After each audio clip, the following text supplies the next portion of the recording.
Well, good morning. It's time for some onion harvest here at Acres of Reed. I already pulled them up. It's not hard. You just grab the top, you give it a little wiggle, you just pull it up.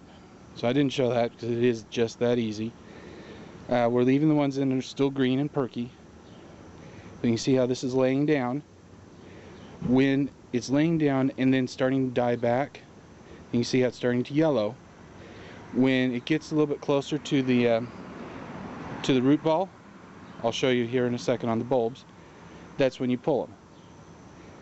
And this area doesn't get very much sun, so they didn't get as big as they should have. I got one here, here, here. I got another one over here and another one over here.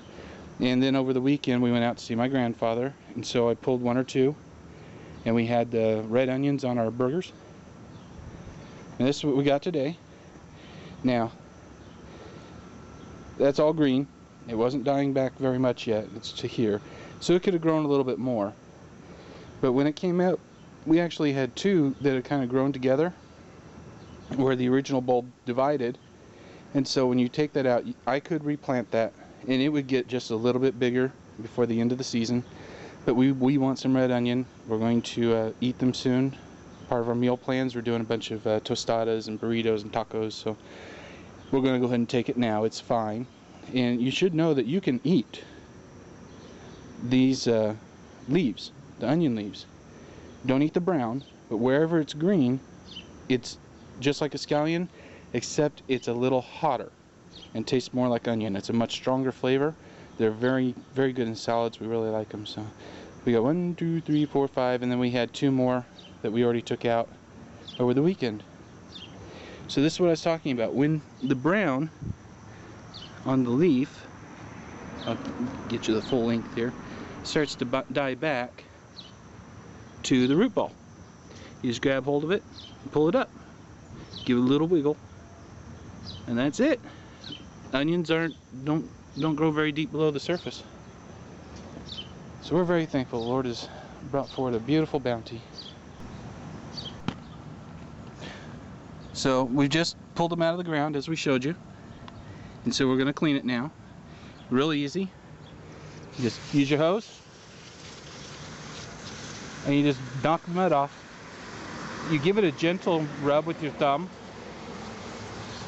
You don't have to rub real hard because you're not just taking the mud off, but you want to take that first layer of skin off.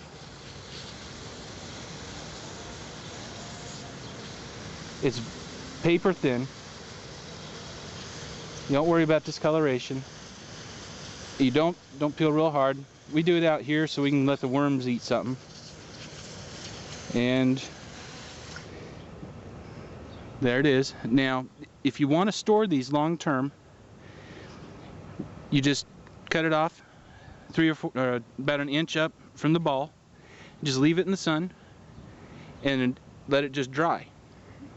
And 3 or 4 days later, this next outer layer will become paper. You can see it's right there, kind of split a little. It'll be papery and it'll dry, and it'll preserve like that, you know, up to about 6 months or something. But we're not going to dry ours. We're going to be using them right away. We're doing tacos and burritos. We're making all sorts of yummy food this next week, and we want to eat them with it.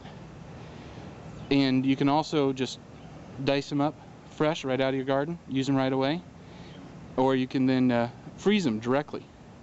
Not the whole thing. Dice them up in the size that you want, freeze them directly. If you use them fairly quickly, don't worry about blanching. If you want to be safe, you can blanch them also and then freeze it. But things around our house don't last very long. Alright, well, there you go. Be a cloud watcher.